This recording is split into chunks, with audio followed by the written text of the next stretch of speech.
Hello, everybody. This is Krunal Nayak, your host at My Australian Journey, and our today's guest is special. She is a psychologist and she is a TEDx speaker, and I want to welcome her on our today's podcast to guide all of our migrant viewers. Thank you so much, guys, for joining, and please welcome Nasalifya. Hello, Nasalifya. How are you today? Hi, I'm great. Great to be here.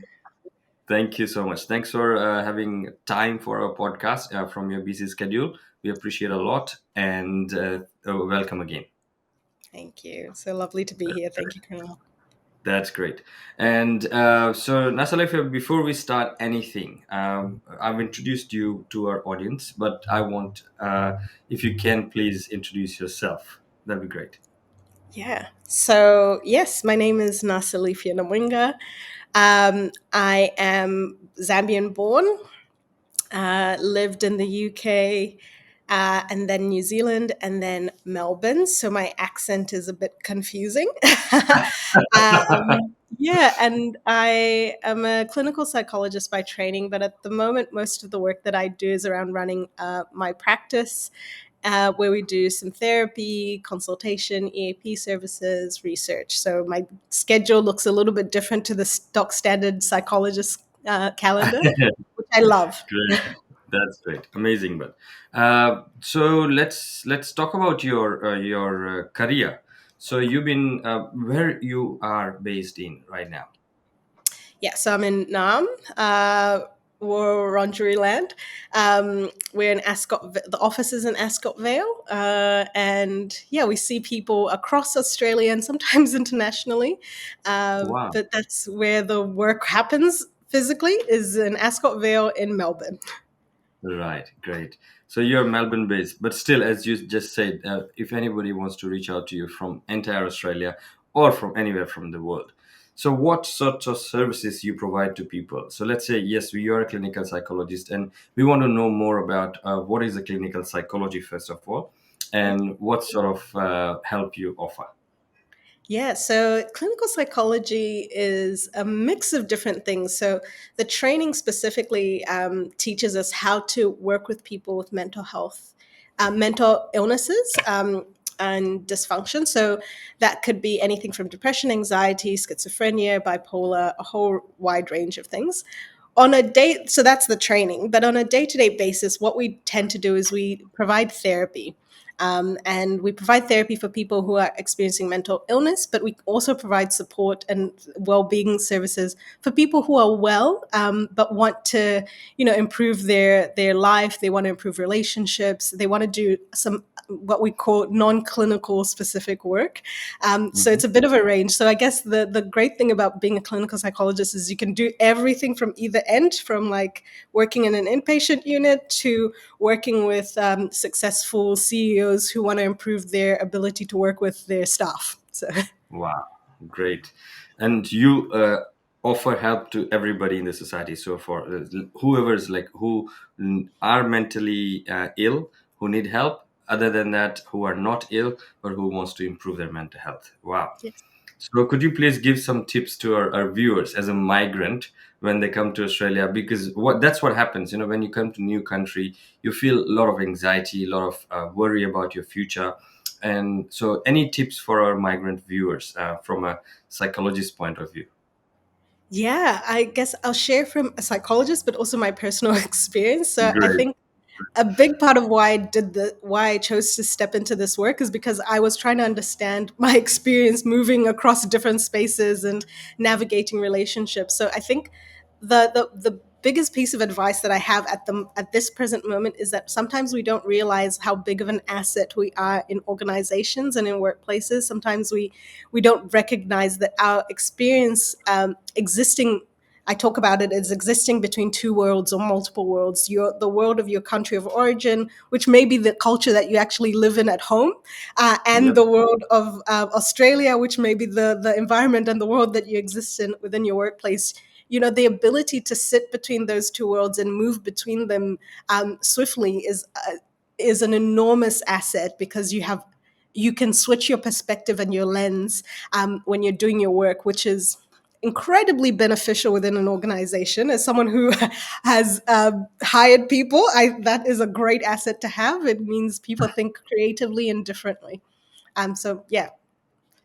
Good, great, excellent piece of advice. And um, in your routine practice, who you see the most, like as a clinical psychologist, where you see you get a lot of clients from? Is it from migrant community, youth, Australian youth, like all over, like migrants, non-migrants, everyone, and or old age people? What is the most common cohort you see?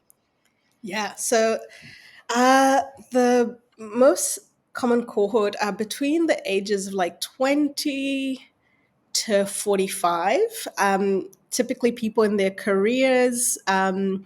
They tend to be people with a marginalized identity, and that may be a migrant. A lot of times, is a migrant identity. Or part of some diaspora, so Asian diaspora, African diaspora, European diaspora, any Yeah, diaspora space. yeah. Um, yeah, and I'm trying to think if there's any other specifics. Tend to be a lot more women or Really? femme non-binary folk that tend to come in, but we are Mhm. seeing a lot more men, which is great. Great to see that men are Excellent. the uptake on mental health and well-being has reached our brothers and uncles and dads. So from your just you just said we can say women are more health mental health conscious than men. Is that okay? I would say so, or maybe Yes. a more help seeking. um, Absolutely. Yes. yeah. Yes. Yes. Excellent. Thank you so much for that.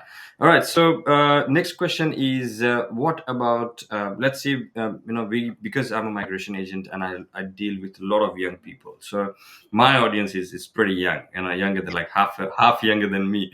So I see a lot of confusion there. So what about the youth? Like, are you seeing the Australian youth, because Gen Z I'm talking about?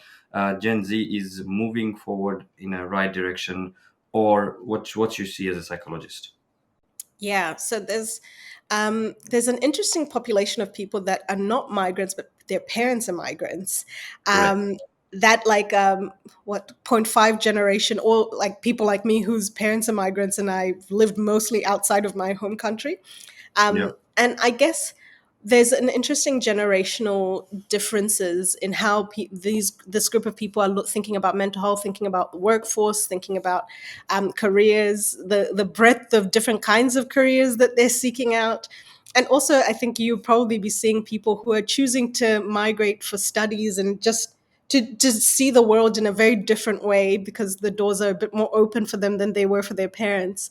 Um, I think there's a mix. I think some young people are doing that, which is great. There's a lot of ambition and entrepreneurship within young migrant folk, but there's also lots of challenges around being disconnected and being away from either family or being having to navigate what it means to the expectations of family versus the expectations of your peers.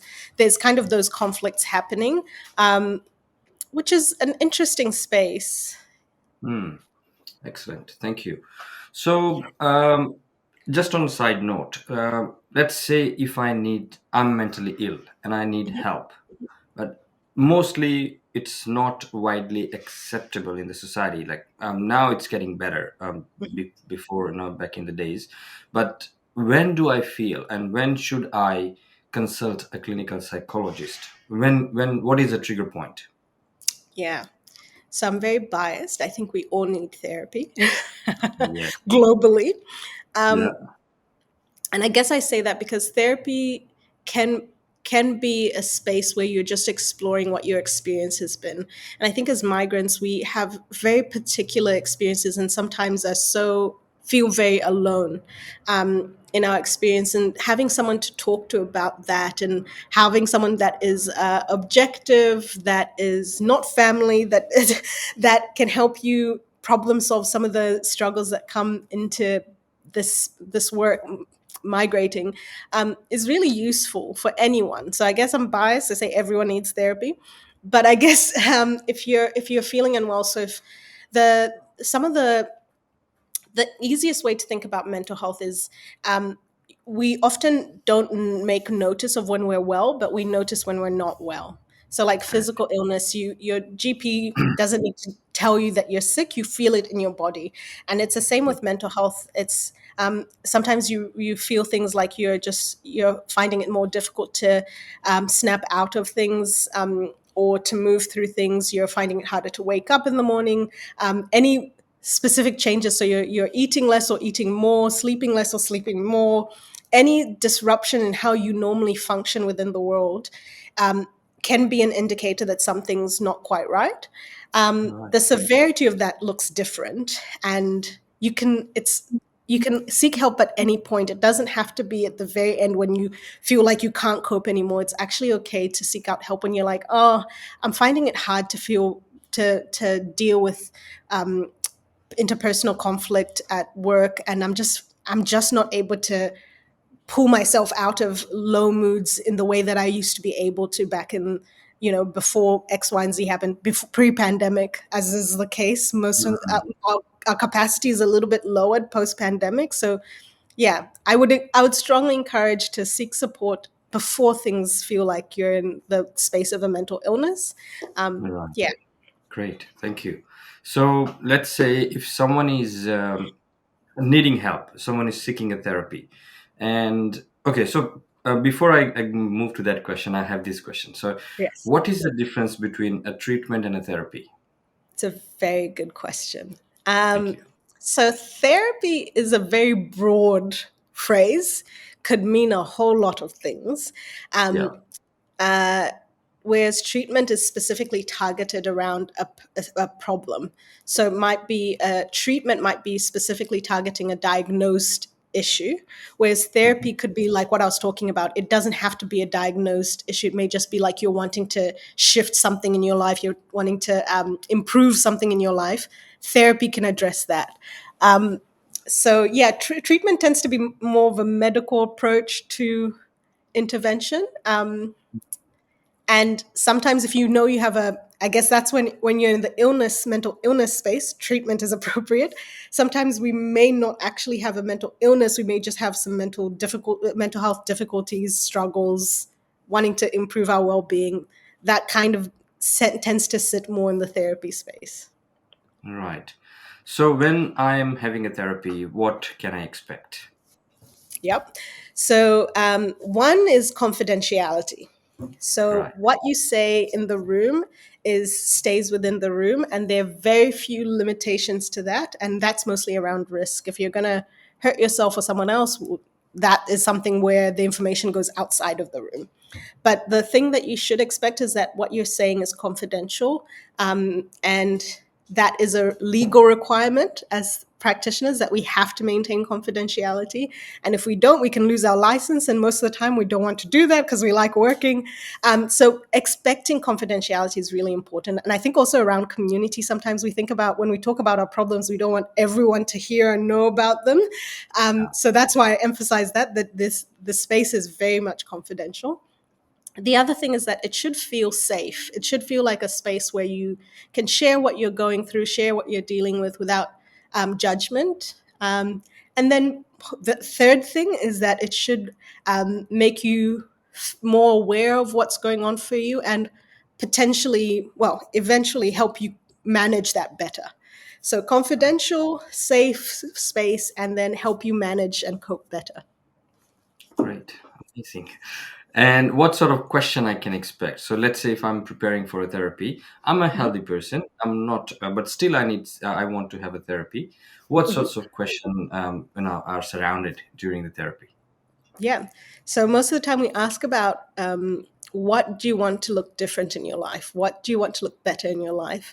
And Right. so coming in with a dream of what I want my life to look like X, Y, Z is great because then we can say, okay, what are the barriers that are in the way of you getting to that point within your life? And then we then do the therapy becomes around supporting you to overcome those barriers, access the things that you need to access, how your self belief, like that the thing that I said about us not realizing that we actually bring a lot through being migrants. We bring a lot into the space.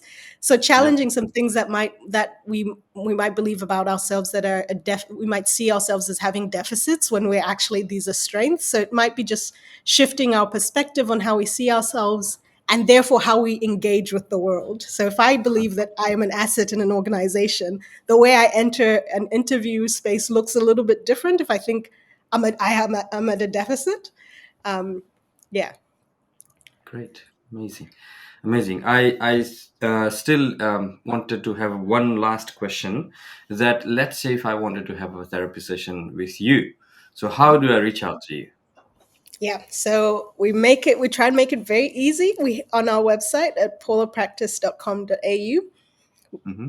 We have two options. We have a section where you can let's connect to access therapy, and you fill out a form. It's completely confidential, and then someone gets in touch with you and books an appointment, and that kind of gets started there. The second Hmm. way is if it's not you're not sure if it's therapy that you want, or maybe it's like coaching or that wellness that you're an entrepreneur that's busy trying to taking over the world, and you just want some additional coaching on how to do that in the best way and look after yourself. We have a section that says that's EAP specific. So again, you Hmm. just fill out that form, gets sent to us. It's confidential, and you have an initial session, and then we tell you what we recommend would be the best thing for you. Perfect. Perfect. Yeah, So those who wants to have a therapy session with Nasalifya, I've put the link in the description. So please click that link and you can reach out to her very easily. So thank yeah, you so much for the introduction, Nasalifya. And we are moving to our next part of migration. yeah. So tell me about how you feel about living in Australia. Yes. So I my journey to Australia is a little bit interesting because Great. I actually I finished high school and did my training in New Zealand, and I loved visiting Australia. I would come here on holiday as a broke student on a Jetstar flights for $150 return every Yeah. other uni holiday. So I loved the multicultural the fact of how multicultural Australia was, and particularly Melbourne and the art scene. So I loved visiting Australia. And when I got the opportunity, I applied for a job while still living in New Zealand, got a Hmm. job. I immediately packed my bags, dashed my way over. And initially, it was meant to be just a short term stay to see how I feel, to see a There you different go. perspective, increase the breadth of my work experience. And I met my partner here, fell in love. Wow. And that kept me here for a little longer. And there was also lots of opportunity to be more entrepreneurial, which was as a psychologist, that's not necessarily the field that we're trained to be in. But Hmm. there were just a lot of opportunities in Melbourne that I saw that I wanted to take advantage of. So that's how I started the practice, just as a side hustle initially, like just something to do that was different to the job that I was hired for. Um, Yeah. and I was just, it just flourished because I think in Australia, there's a specific space that people of color and migrants can actually excel. Um, Hmm. that I because we have a large number of us as opposed to Hamilton in New Zealand where I lived, where there was four families and we all know each other. um, so yeah, I actually that's the business started because I was just like, there's an opportunity and why not? If I can get ABN and practice as a sole practitioner, why not? And then that And do that. grew, and then now it became a company, and I was like, well, why not? Why not become a company? Why not employ other people and have subcontractors and grow? And so Hmm. I feel very privileged about being in Melbourne specifically because it's given me the opportunity to do things that I'd never actually envisioned for myself. I never saw myself as being a business owner, um, Wow. but I got to do that here. So I'm pretty happy Great. about that, pretty grateful. Yeah, excellent. So your migration journey has been so successful and surprising for you all the time, like stepping towards your next career move and then progressing through. That's so progressive. Thank you for that, and congratulations for your career. So okay, so as you just mentioned that you have started an entrepreneurship and you establish your business in Melbourne. So how many of the staff member you have right now? So we have a team of 13 now, 13 Wow, practitioners, which is great. huge, which is a big. But yeah, and two of them are specifically do research support with me, and then the others subcontract actually, which is a great, I think, is a really great thing that you can do in Australia that I sometimes we underestimate the power of having an ABN. If nothing else, have an ABN and do some work because it gives a really nice structure for having this the side hustle that often migrants we kind of always are doing something on the side and yeah, we're very entrepreneurial without thinking about it as entrepreneurship. Nothing else, but at least driving an Uber for a few Yes, yeah, hours. Yeah, exactly. yeah, Yeah, yeah. Amazon deliveries, braiding Any, hair. yeah, Just anything. And it's great. And then side hustles are amazing, pretty amazing for the migrants who really want to make some extra cash. But yes, mm, but you have done it phenomenally. Great job.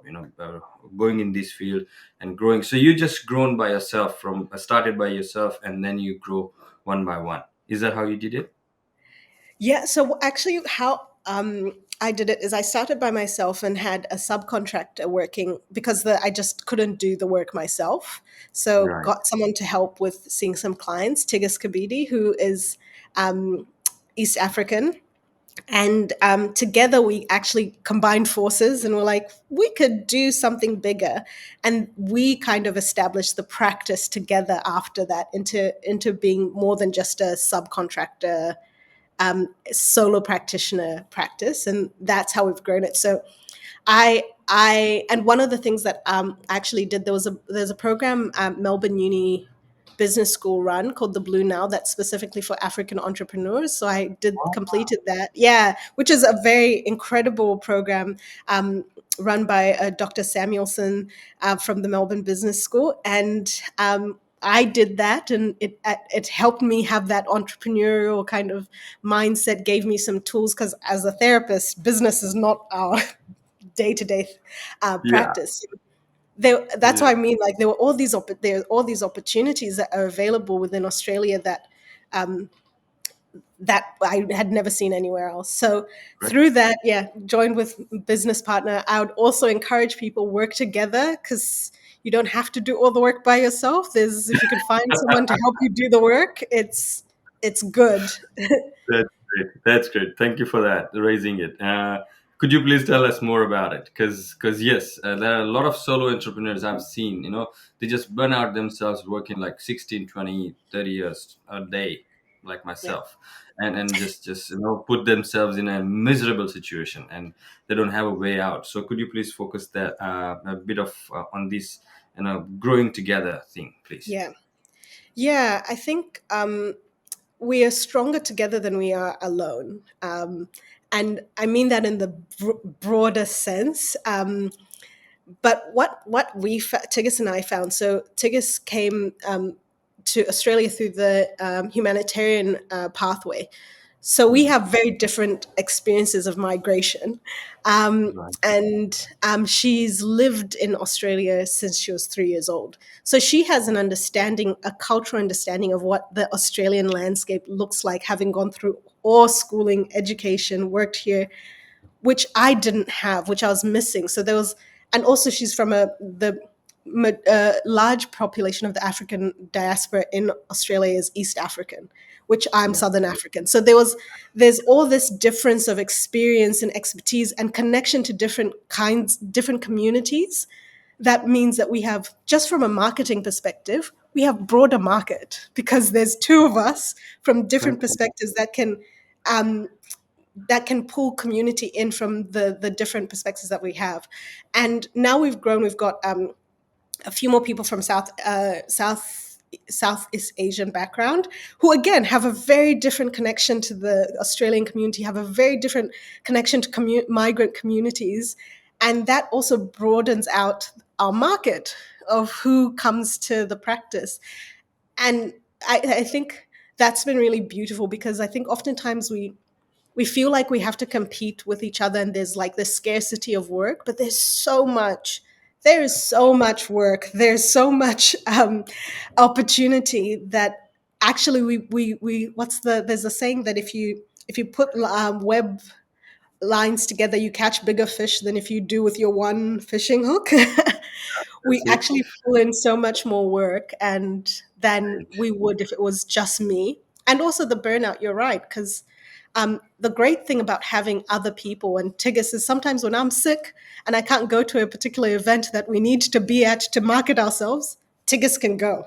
And now There you Tigis and some of the other practitioners can go, which means I'm actually allowed to have a sick day. And when you're working go. as a solo business owner, you do not get sick Not days. allowed. No No. way. No Yeah. way.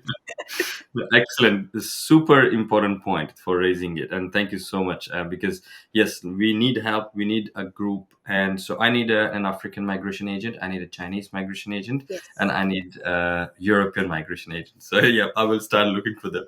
Thank you. Okay. So you just mentioned that you are a multi-country migrant. So could you please tell about your migration history? Maybe your parents they've Yeah. migrated from Africa. So how that happened and where they go and where did you born? You just Yeah. yes, your diaspora is African, but Yeah. yes, could you please tell us more about it? Yeah, so I was born in Zambia, Hmm. and my mum's a nurse, or was a nurse, so she retrained because migrants love retraining. um, Hmm.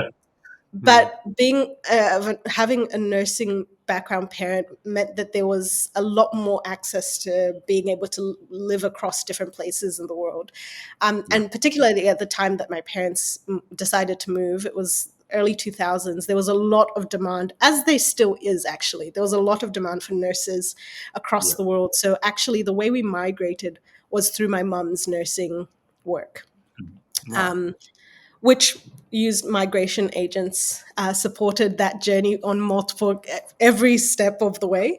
From Zambia to the UK, the migration agent supported my mom to figure out where to go, what part of the UK to even land into. Nice. And then we were in Birmingham for a while, for a few months, and my parents were like, this is a bit too hectic. And again, agent helped to be like, okay, here's a quieter part of the UK, Wales. You can go there, and we lived there for about 4 to 5 years. And my mum was like, the UK space is a little still too busy. The hustle and bustle is a bit too much. So Yeah. again, access to migration agent, and we're like, where else in the world can we be that is quieter, that is a little bit slower pace to raise a family, Hmm. and that's how they landed in New New Zealand. Zealand, again through mum's nursing. So there was a really important. There's a really important part of being that access point. My mum's nursing degree um, was that access point for us to be able to live in different parts of the world and Hmm. have opportunities to we had the luxury of choosing a quieter place to be raised as kids. Wow. um, Amazing. and yeah, that was it's an incredible luxury. And I say my mom Incredible. retreated because she never she never wanted to be a nurse, which we found out much later on. She actually wanted to be a lawyer, but Oh my her God. parents encouraged her to do nursing because they saw that future, thinking that there would be more opportunities, and they were right. So when it got to New Zealand, she's retrained as a counselor now and works doing that work. Which is, yeah, because she after she had, she did her nursing, took us and her family a lot of places and gave us Yeah. access to a lot of things. And then now she's older and she wanted a different kind of lifestyle, which There you go. she's able to have access to. Yeah, so thank you for the Great. work that you do as migration agents, because there was a lot of support from you guys in the industry to help us. Yeah. Thank you so much. And that's the beauty of work we do. That as a migration agent, when you're working, you just help a lot of families to migrate to better countries and have a right choice. So and that's where our role comes in. applications are, just basic things. You just fill out a form. But yes, Mm. right, going in the right direction that you get from migration agents. So yeah, that's why we exist. And but however, so how's mom doing? Like, as you just said, one degree, one career she had, as a nursing career, and she has made the whole life for, not just for her, but for the entire family, and including Yeah. yourself. And now you're flourishing. So comparing the opportunities mom got in home country and the opportunities mom got in UK or New Zealand, what difference you see as an adult now? Yeah, I think one of the points of comparison, I love Zambia. I think I'm very proud of being Zambian. Um, and in a lot of ways, had I had the choice, and had the opportunities been there, we probably would have never left. But the reality is that there were certain barriers in within the country that meant that my education would not have been recognized in the way that it is now. Having been trained Mm, in a Western country, having a degree from the West means I can choose to live anywhere in the world and work, yeah. because my qualifications will be recognized, which was a barrier. And my parents, like my grandparents with my mom, they perceived that they're like, well, in the future, we want our kids to have access to anything that they want in the world, any place. Um, so I think that was one of the biggest reasons my mom decided to move, was thinking about us going to university, and um, where would that be able to take us Mm, in the future. And also there's political issues, that meant that for example, my cousins in Zambia, to do a 3-year degree might take them 5 years, because there's teachers lecturer strikes that happen. um, ah, so it like, even when you can do the studies, there's issues in infrastructure around inconvenient. how Yeah, education yeah, happens. correct. um and yeah, I talked to my cousins back home, and I studied for 7 years. I've done my double degree psych criminology, did a master's in community psych, then trained as a clinical psychologist. Obviously, some I love studying, but I've never Mm, had have stops in that um, I was able to do that in 7 years, which is right. because there was the luxury of not ever having to think about teachers striking for 3 to 6 months and losing an entire term. So that's the privilege that we have in the West when we study. I think sometimes we forget that there's structural, Mhm. institutional issues with infrastructural issues back home. Um, As our, yeah, yeah, obstacles. Correct. You're right. yeah, Absolutely. and also just So that recognition. Yeah. recognition as well, yes, we get worldwide recognition in having in these countries, so, and that's the most beautiful part. As you said, you can move anywhere, your degree is recognized, and there is no barrier basically, and you become barrier free. So amazing. And that's, so what about studying, like when you have done your bachelor's and master's both in New Zealand, right? Yes. All right. So while studying as a migrant, okay, let's talk about a migration journey. So Yes. as a migrant, have you seen any differences back home and in New Zealand or in UK when you're studying anything that is different that you've been taught or been trained for, and when you go to school, university specifically, then it's like, oh, stop, this is not matching with me. Yeah, so I guess I can talk. Both my parents have done their masters after post migration. My Wow. dad did his masters in the UK, um, and at very specific experience of that. And then my mom did her masters in New Zealand. All Um, right. so I can kind of speak to the differences of experience. I think one was that um, it was the accessibility again, because yeah, my parents were able to work and do their masters part time. I did mine full time because I could, Mhm. because I was living at Mhm. home with mom. Yeah. Um, but I guess in terms of the education system, there some of there's a trade off when you choose to migrate. Some of the things that I found challenging was that my narrative, my experience of the world, wasn't often reflected in the um, what's the word, curriculum, Right. um, which, as a minority within a minority in the country that I lived in, was made sense. But I think I had to do some additional work for myself to be able to put myself in the stories I was learning, in the practices and the ways that I was being taught to do the work. So one of Mm. the jokes that I say is that I think oftentimes when I went to uni, it felt like the assumption was that I was white and all the people that I was going to work with as clients were going to be white. And when that's not the reality, you're having to do some additional work to be like, okay, so I'm not white. So that means this for me. Um, which was difficult to an extent, but I love the fact that these things can be strengths, right? So while in studying, I was doing additional studying to translate culturally the information I was learning for it to make sense within my cultural experience, which means Wow. by the time I got out of my degree and did my master's and all that, I had done a lot of cultural translation, which we all do. We all kind of, when we're migrating and we're learning in institutions that are not from our home countries or our home cultures, we automatically are translating the information for, if I was to explain this to my mom, or if I was to go home, what would this look like?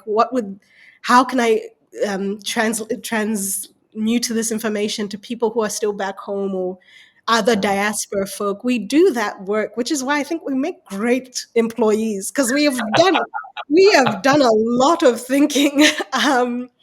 Excellent. So that translation, cultural translation work is something that I think most migrants have to do. And also in the workplace, you do the cultural translation of existing within that world and then the world that that exists at home. Because I lived in my parents' house, it was Zambia. We're in Zambia. When you come home, this is Zambia. When you go out Zambia, there, it's the rest of the world. But in home, yeah. So it's Zambia, right?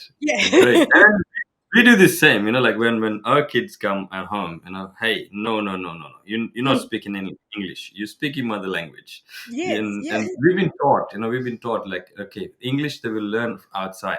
You just, if you want to keep your mother language, and talk to your kids in your mother language. So that's been nice. And yes, but as a kid, as a migrant kids of a migrant, you feel little awkward that, okay, maintaining the balance between family and the outside world, right?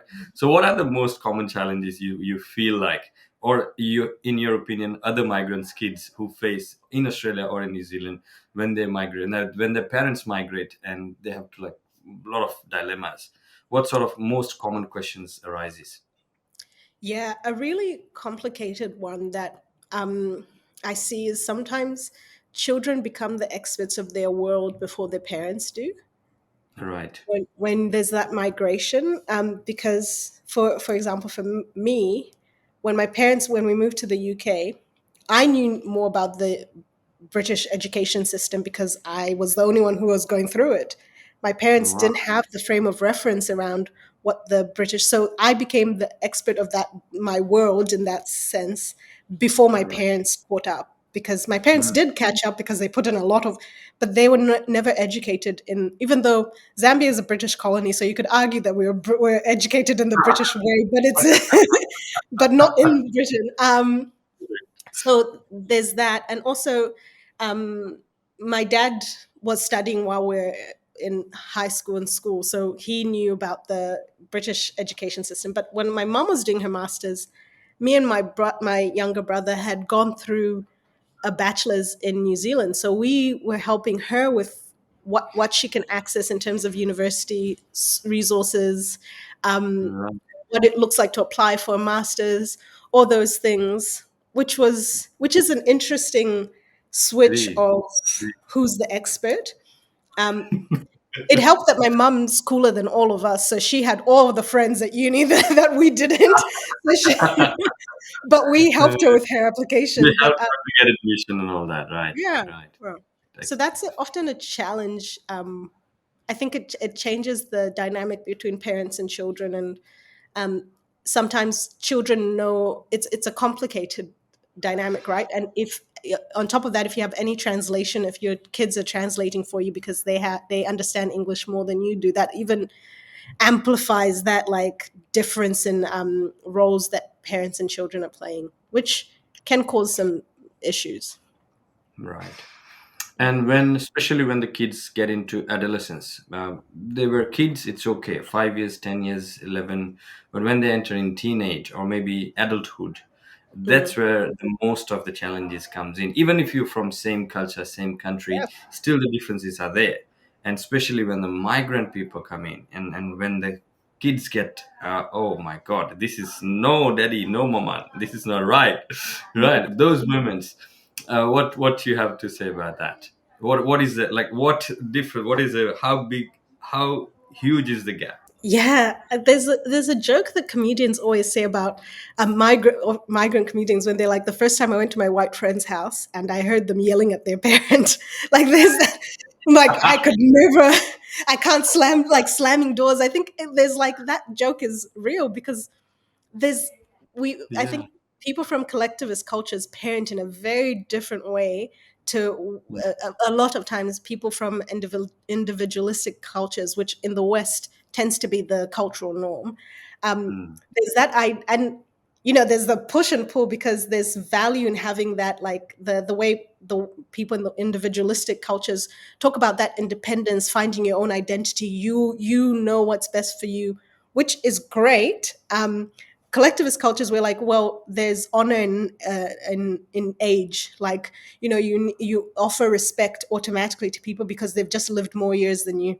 There's a saying in my mom's language that says that no matter how big you get, a tree, you will never outgrow the tree that seeded you, There you go. Yeah. which is a which sometimes in conflict with each other.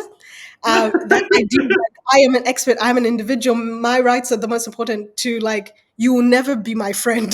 Like my mom's like, I am not your friend, I'm your parent. Yeah. um, so those that cultural clash that existing between both worlds for um, children that grow up in the West is difficult because you have to. That's where the generational clashes often happen.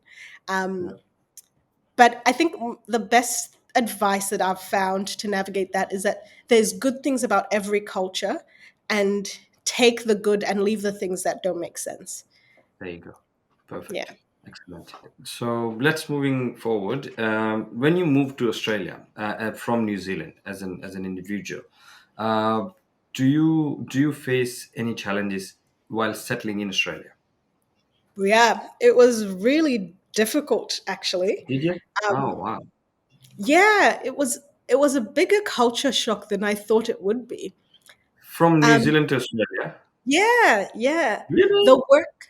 The work culture is very different in Australia. Oh There's God. than what I experienced in New Zealand. There's a lot more of informality. People in Mm-hmm. Australia are much more informal in their work relationships than they were in New Zealand. Um, Really? Okay, yeah, great. Good to know yeah, that. yeah. It was everyone I tell is like, really, it's not that. I'm like, no, it's a very different work culture, Ah, and like I guess the yeah, which I struggled with because in New Zealand we had very set, like, this is what it means to be professional in your role. mm-hmm. These are the types of how you have a professional working relationship. That is All right. not like things like going to the pub together wasn't really a thing. Um, Oh. yeah, like it wasn't like you're there to do you have a but you're friendly. Like New Zealanders are very friendly, so it but it's like this. There was a Whereas in Australia, that like after work drinks, pub culture, like that, um, that is much more of a bigger thing within the Australian work culture than, Right. yeah. And So that's right. You're right. Absolutely right. And even I've seen in other countries as well. While I was interviewing other people from other countries, they say the same thing, that it's huge difference. Australia is way more casual than other formal countries, right? yeah, so Yeah. that Great. casualness was Yeah. was a was a was a biggest. struggle. Challenge. Was it a challenge or was it good? Um, it was good because it meant that there was a level of like being yourself that you can be a bit more. But I think it became a challenge for me because I was like, oh, this is not how I understand professionalism from how Mm. I've been trained up, because my training was in New Zealand. So it was, for me, it was an internal struggle to be like, okay, so that's how Australians work. Do I want to work that way? Like, is this, how do I also, because I don't follow AFL. I'm not a sports. I don't follow sports. There was always something to do with AFL at work, and I had no idea what people were talking about. I was like, do I need to learn this? Because it's, I don't know how to. Yeah, so I guess it's a surprisingly big struggle, because I'm like, oh, I don't I have know. that. I can Yeah, relate that. I can relate that. Yes. Yes, yeah. definitely. I'd firstly, I'm from a cricket playing country, so AFL Mm. is quite different world for me. And then when they start talking, and I started watching AFL, but still I wasn't getting it, and not getting it. Plus, mugging up the player's name and who plays the best, and oh my god, I said no, I quit. Then I stopped watching. Yeah, and for us, my family, after moving from the UK, we got, my parents are very much into rugby culture. We lived in Wales. Yeah, Wales has one of the best, has historically had the one of the best rugby teams. England has a great rugby team. The All Blacks, like, we are a rugby family. So I was like, what is this AFL? What is this? Is thing. Yes. and also, I assumed everyone in Australia watched rugby as well, but they really don't. So I was like, I've done all this adjustment to learn how rugby. My family is very dedicated to rugby now, and now you're telling me that that's not relevant anymore. Yeah, You're right. You're right. Absolutely. And it was a bit of a cultural shock for me as well. So yeah. So thanks for that, and raising these so interesting things that we face as a migrant. Initially, when you move. So next question is that now let's say someone who wants to move to Australia and not from New Zealand, maybe from Zambia, maybe from Africa or anywhere in the world. What is your best piece of advice to them who considering to move to Australia?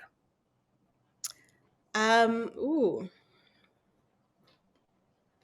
my best piece of advice is, if you can come already having a job, there's ways you can find work while you're in your home country, because that's it's also biased. That's the way that my family also migrated, with moved with a job ahead of time, and that's how I moved to Australia. That, I think, that helps the transition quite a lot, because you automatically have community within the workplace.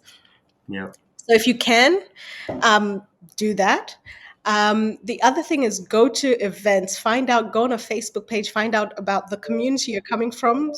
In Melbourne, there's Africans in Melbourne, there's South Sri Lankans in Melbourne. There's, like, find the Facebook group from the cultural group that you're coming from, because in Melbourne, this is the great thing, it exists. There's a Facebook group for everything. Um, Everything. Absolutely. every intersection of community, and attend events, because it can feel quite lonely. And Yeah. Melbourne's huge as well, so you might find that you're actually living in the complete wrong suburb if you want to be around people from your culture. We all live in particular suburbs. Yeah.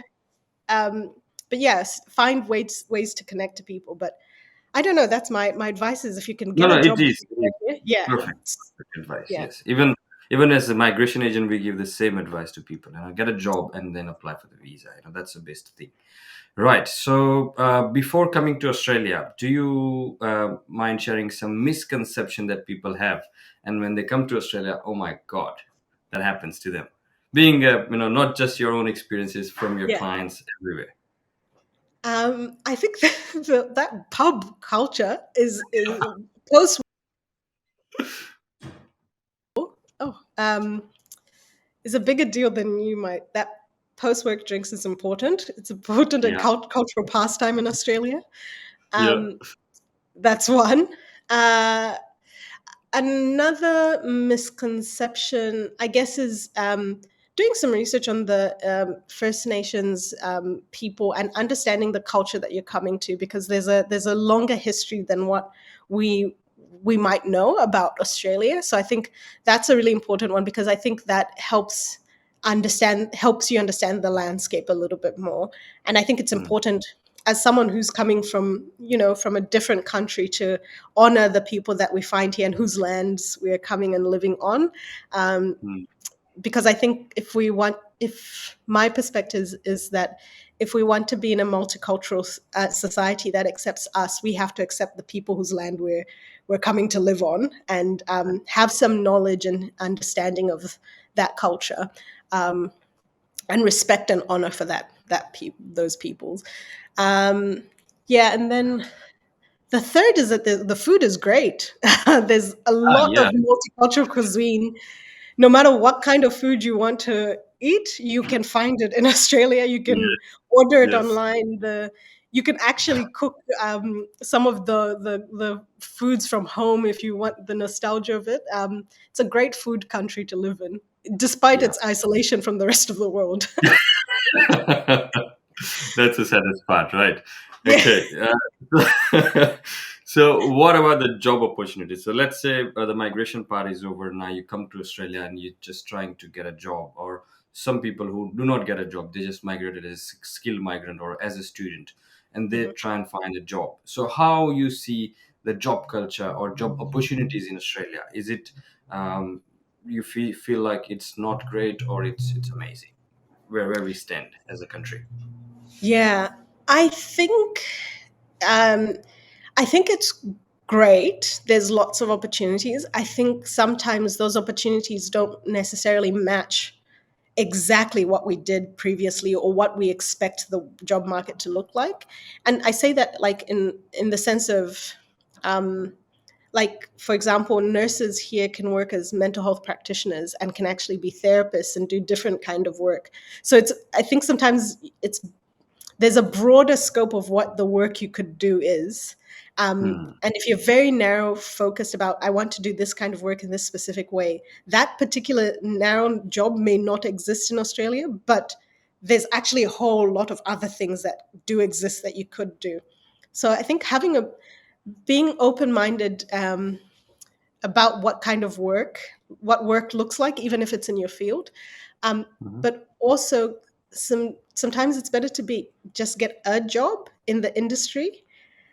This is the advice that I give my younger brothers: is get a job in the industry, because that's Yeah. when you know about the other jobs that are in the industry. Is this? um, not for, and seek is great, but like and job, but sometimes there's a lot of internal roles that come up within the industry that you're in, and you might find that the title of the job that you actually want to do is completely different from what you could have imagined it would be called. Yeah. Yeah. Yeah. Absolutely. That's great. That's very, very detailed insight. Like if even after living for 15 years in Australia, if someone asked me to do that, I might not be able to do that competently. So, but yes, excellent, excellent. And it is actually reflecting the Australian job market. So perfect, perfectly explained. So now moving on to the next question is, uh, when you, like, let's say as a migrant you settle here, of course you just went through the all the hard work in your life, and then the next thing after hard work comes in your mind is refreshment. So Australia Yeah. is known for beautiful landscape and outdoor activities. So can you please share some of your favorite spots and activities what you do other than work? Yeah, well, in Melbourne, the hot springs. So going in the Victoria area, there's beautiful hot springs, beautiful natural hot springs that you can go to. Hmm. That are only like with Melbourne, things are an hour away. You can go to the snow. You could be at a beach. You could be at a hot spring. You could within an hour's drive of Victoria, you can find a lot of different natural things to see. So that's Yeah. great. So the Great Ocean Road. Just driving to see the beautiful, it's such a incredible country in terms of the natural beauty that there is. And also, as a migrant, my parents, when we first moved, their budget wasn't huge for what we could Hmm. do, but one of the things that we could do is drive and see the country. um, Yeah. and I still do that. When I was a broke student coming to Melbourne, I could at least go see different parts of Melbourne and the landscape, and that's free. And yeah, Yeah. it's a beautiful, it's a stunning country. Um, Yeah. and it's important to not get so bogged down in work that you actually miss the beauty around you. Um, Hmm. yeah, Hmm. So that's the Great Ocean Road, Dalesford's, the That, spas in yeah, Dalesford Hot Springs, and yeah, then if you're a skier, there's the snow, or if you just want to see snow, there's places like Falls Creek, Mount yeah. Dandenong. It's a stunning place. Stunning places, yes, and it's a mixture of all. So Victoria, you can have everything in one state, and that's Yes, the beauty of living in Melbourne, and that's why it's a art capital. So yeah, welcome aboard, definitely. guys. Right. So when you feel particularly happy or proud about living in Australia, any specific moment you want to share? Um, Well, I think most recently there was a multicultural gala that the government, I think it's government run, happens every year, Hmm. and seeing things like that is great, and seeing people in their traditional dress. I think that makes me very proud to live here. Also, I love the arts. That's my jam.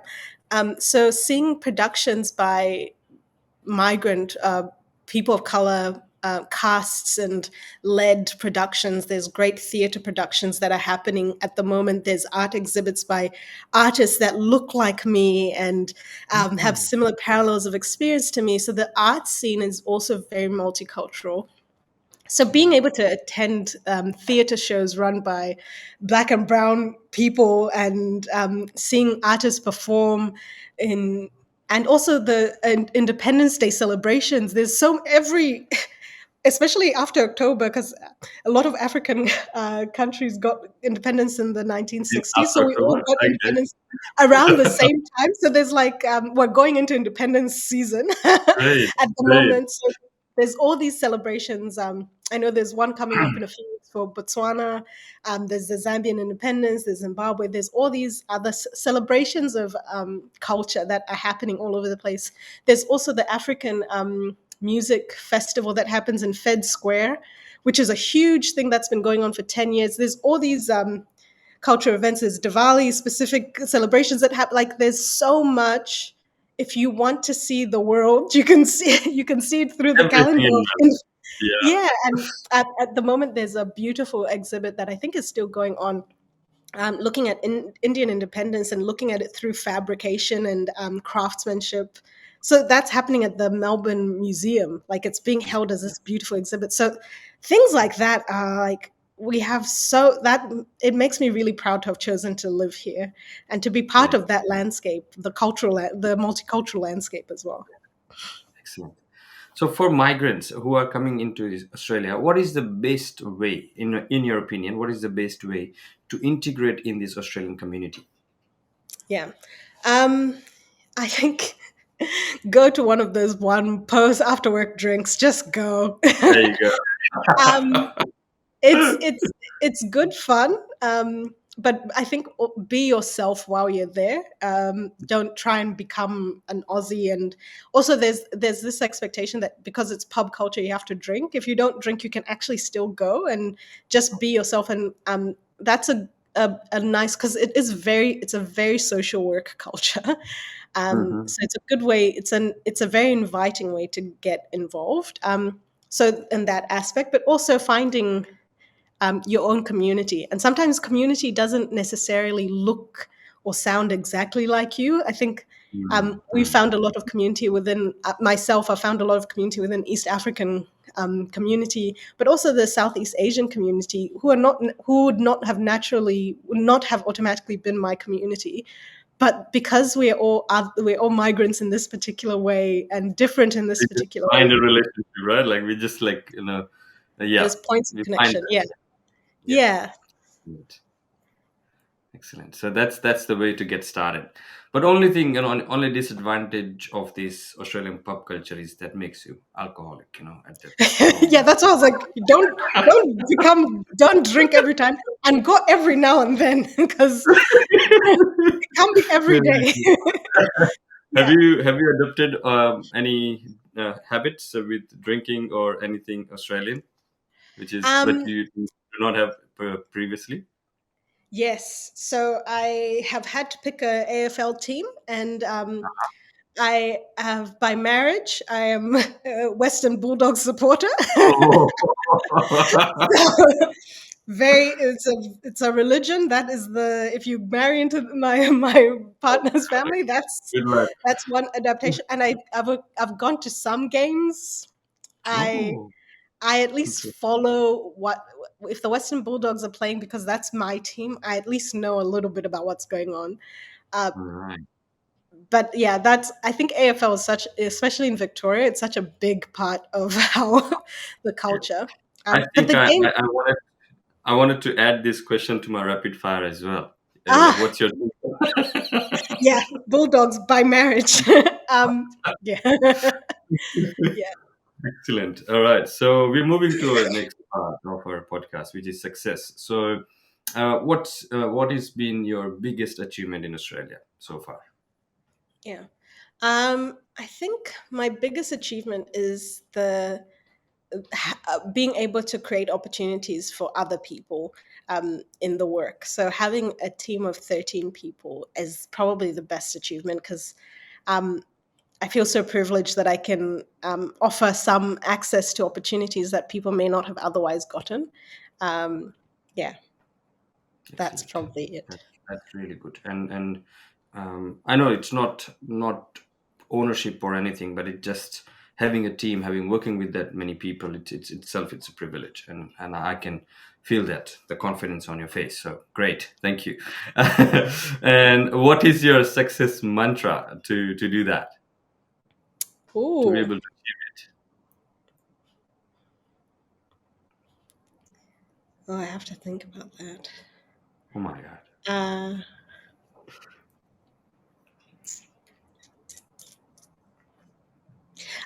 that it's important to work with people that are different to you, and Right. yeah, that's probably the biggest thing because I think if you work with people who are all the same as you, you bring you to an extent you bring the same thing to the table. Hmm. But if you work with people who are different to you, which is harder, they bring different things to the table, different skill set, different strengths. But it is harder because there's more more more work that you have to do to learn about someone else and their culture and their what they value and that sort of thing. So it means there's more dynamic. You have to do more work on yourself and you have to learn more about the other person. But the Hmm. value of having people who are different in the room when decisions are being made is yeah, I can't put a number on that. Right. That's great. That's amazing. Amazing. Good to know that. And so let's say to achieve this growth, what's your suggestion towards setting up a goal? What should be the strategy?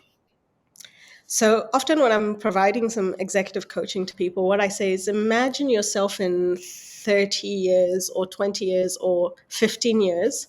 What's the lifestyle you want to have? Hmm. And once you get there, talk about what does your work week look like? How much time do you spend working? Like really think through what your lifestyle, not the job you're doing, but your lifestyle is. And then from that work backwards, how do you get to that lifestyle? What Hmm. are the things you need to do today to get to that? So because sometimes we set goals like I want to work in a job that I like, which there's nothing wrong with that goal. Want to have what's the actual life you want to build? Because for some people, they don't they want to work 3 days a week. They want to travel. They want to be. Do you want to be living? Where do you want to be living in the world? Um, because yeah, the life you want to build is more than just the job you do. Right. Because sometimes based on that lifestyle it might actually completely shift what industry you want to be in because your industry will not allow you to have that the lifestyle that you want. Hmm. uh, Hmm. so yeah, I think that's probably how I would advise people set goals is imagine the life you want and then work backwards to what job you need to have to do that to live in Hmm. that way in 20 years time. Excellent. Excellent. And that is, I think, the most suggested way to work out the best career or best lifestyle, isn't it? Mm, Yeah. yeah. And to achieve that goal and work it out through the entire career, what is the importance of networking? Oh, I think I've talked about it a lot in terms of working with different types of people and what people bring. Yeah. Um, Part of that, the suggestion to find community is also to find out what is there's things that you do not know are industries that are growth industries. For example, the tech space is a growing space, right? But what specifically around tech is growing is different because it's not all tech, it's specific kinds of tech. And unless you're Correct. talking to people in tech, you don't know what that is. So it's so important to be out and about and talking to people and just asking questions. So networking is crucial. Um, Hmm. and as someone who's not the most social, has a little bit social anxiety, that may seem very scary. But I believe in networking in a way that is consistent with who you are. So that Hmm. doesn't mean just going out to every single event, giving people business cards, and it can be like being going to an event and having meaningful conversations with people about the work Hmm. they do, because and building connections in that way, rather than Hmm. just the here's my business card, you don't know anything about me, I don't know anything about you, and expecting that brings up some. Business. Yeah, it actually doesn't work. So networking can be just through connecting with people, and also not overlooking people just because they're not in a position or in an industry that you feel like you can extract value from right now.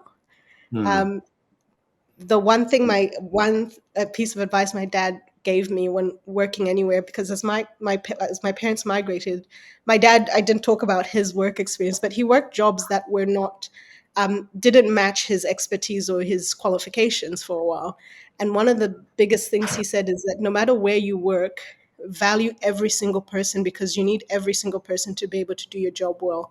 So whether if Hmm. that's someone who's just doing a cleaning job, someone who's doing security, to the CEO of an organization, there's something you can learn from everyone.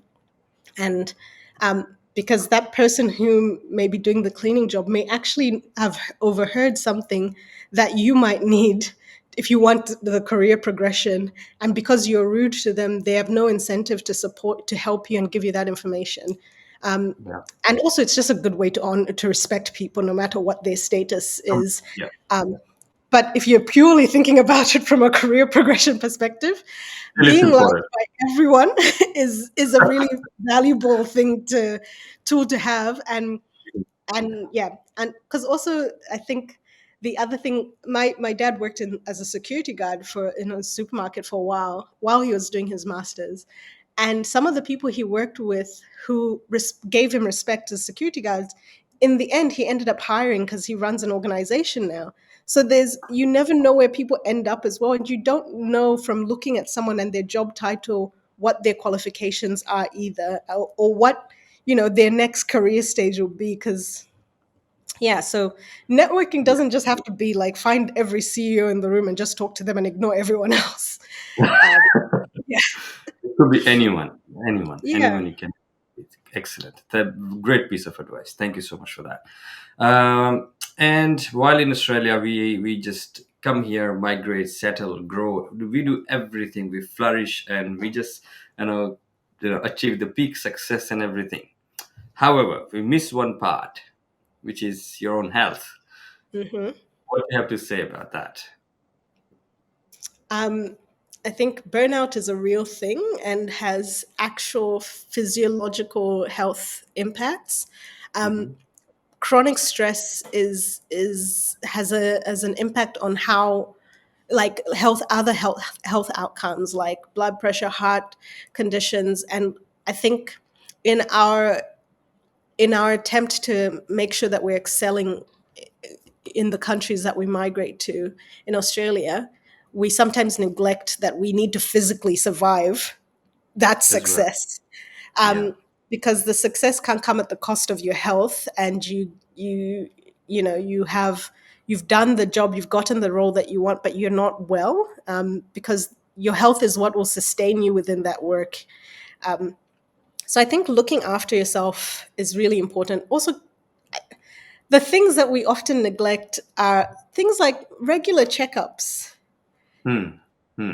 Absolutely. That and I say that like it seems like a small thing, but I've seen my parents, I've seen members of community just not get a regular checkup with the GP, and things that could have been managed much earlier if they had spotted it become much larger issues because they've just ignored the pain that they're experiencing. They just keep going no matter if they have like some niggling pains in the background that are just ignored, and we just assume, oh, it would just improve, and sometimes it doesn't.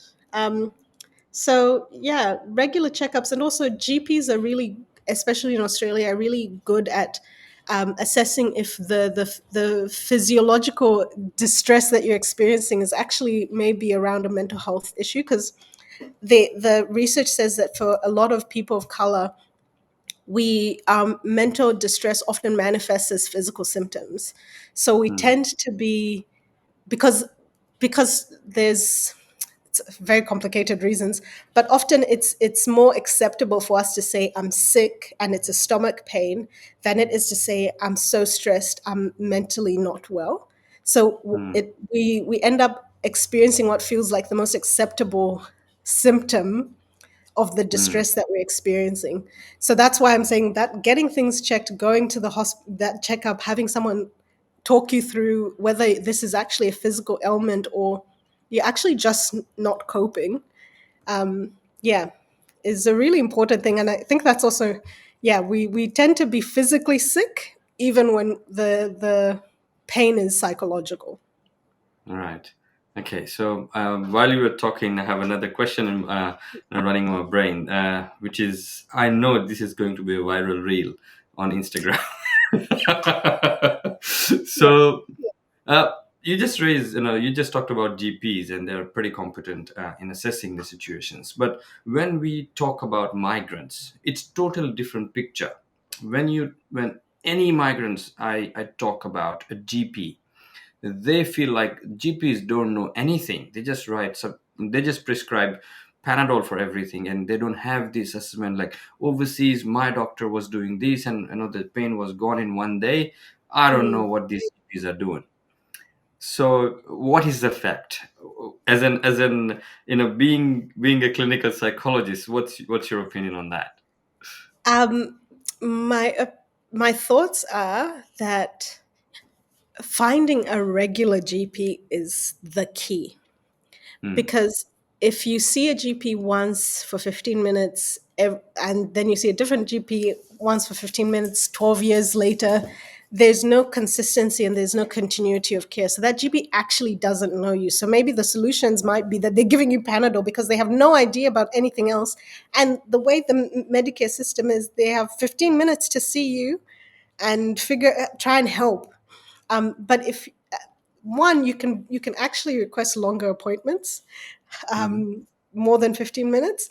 But if you keep seeing the same, which is why I'm like, the regularity of checkups means that the GP gets to know you, gets to know what is normal for you and what is a deviation from that. Because the GP can say, hey, I think you've changed jobs in the last, I can see that through the notes and from the last month when I saw you, you've changed jobs and you seem to be getting more and more sick. Is there something going on at work that maybe isn't this physical? I keep giving you the same Panadol and it's not working. So maybe something else is going on.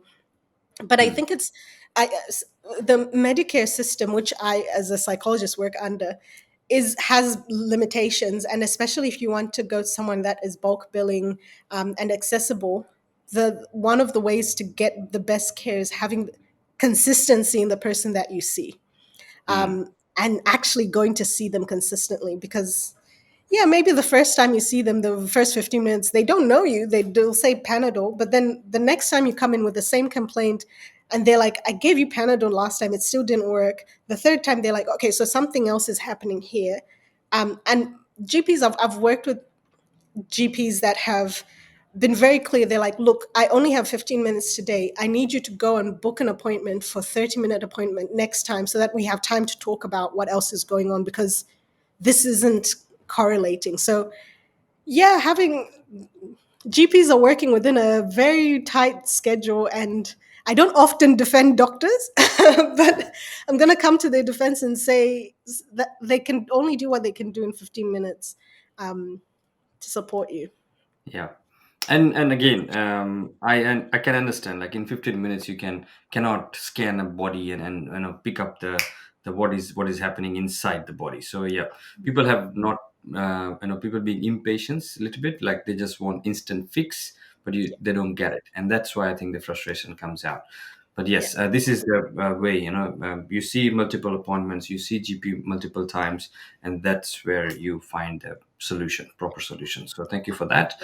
Now we are moving towards the conclusion part, and few more questions left. So tell us about one thing you love about Australia and the one thing that you want to change. Ooh.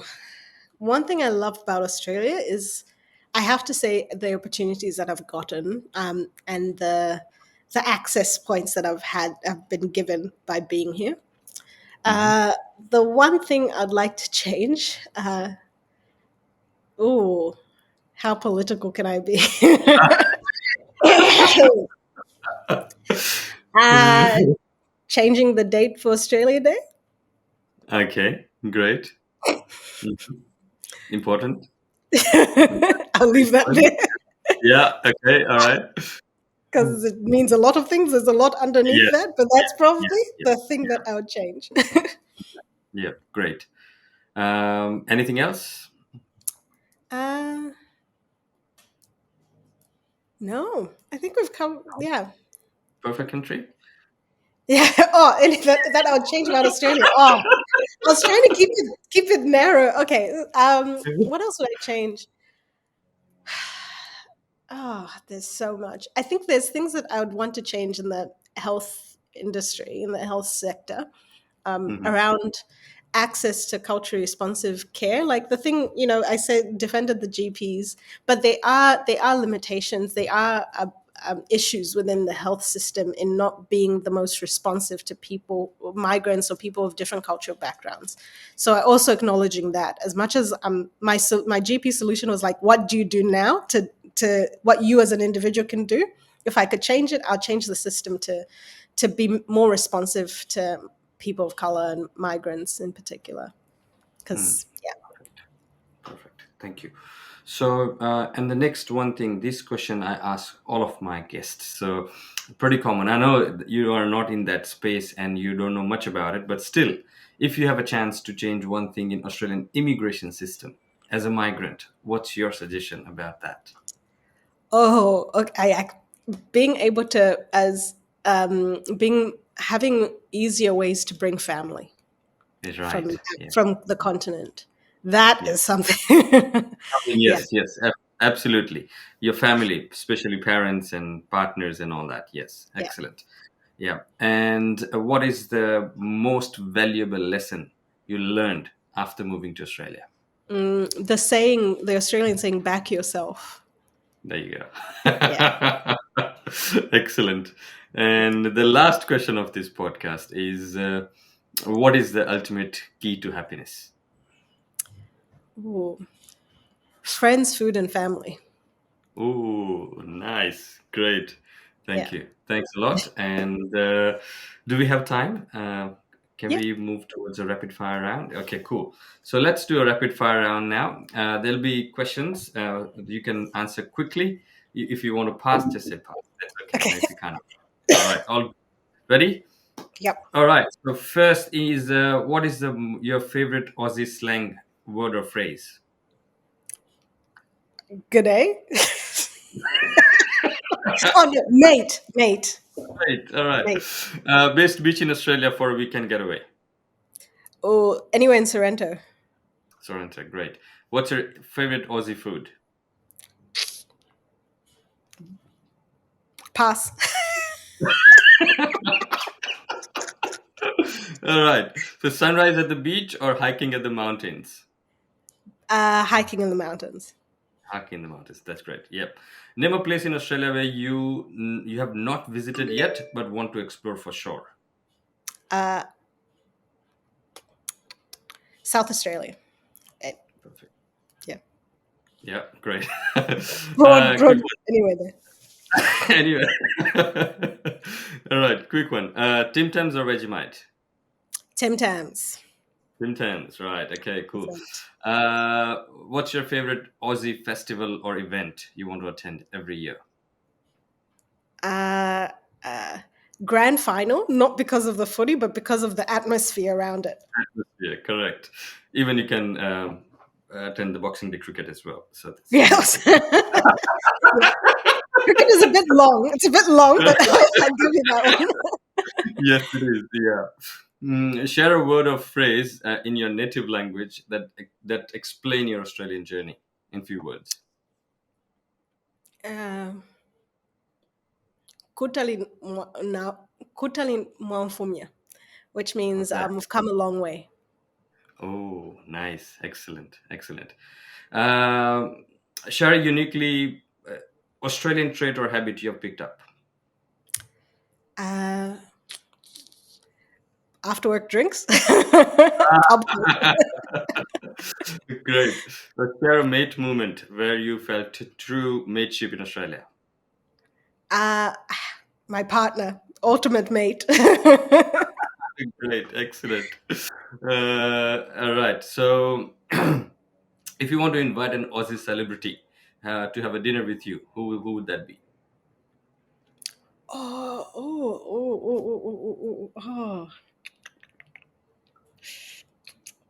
This is. Oh, I'm trying to be fast.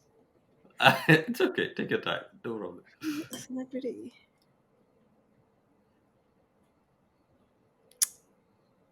Uh, I'm so bad with names. Let me try to remember No, this that's person's fine. name. That's all right. Take your time. No, no stress. Um, hmm.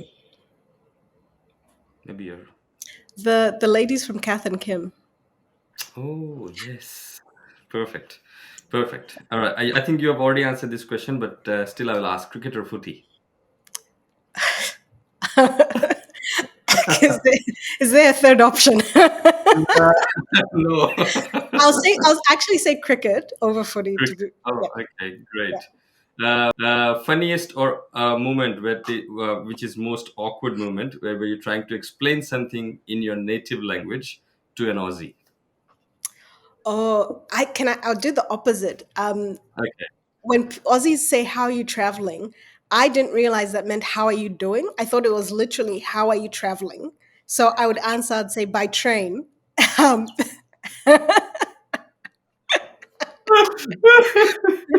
That actually happened to me as well. That's why I was laughing. I'm like, what public transport? I don't know. Yeah. Oh my god, yes, thank you. Describe a reaction for first time when you see a kangaroo in the wild. They're huge. A lot Wow. bigger than I thought they would be. Yeah. Yeah. Okay. Share a memorable only in Australia moment that you ever faced. Um, 4 hours of footy as yeah, as a thing that happens. Yeah. Going to Every Marvel weekend. Stadium. Yeah. And how long footy games are. Yeah. Yeah. The Yeah. atmosphere of Marvel Stadium is incredible, but it's a 4 hours. Right. Best road trip you have taken in Australia. um, the any wine region. So Yarra Finally. Valley. I've been to one in Adelaide. Like beautiful, yeah. Best trips going into Best. any wine region. Yeah, Yeah. Hunter Valley. Hunter Valley is the yeah. best known Hunter for that. Valley. Yeah. Right. Beautiful. And last one. Your top choice for Aussie souvenir when you sending a gift to a friend back home. Wine. Ah, great. Yeah. Yes, you are not at least a kangaroo. So No, why? I can't Best one. export animals, so I'll say wine. I was just talking about teddy bear. Sorry.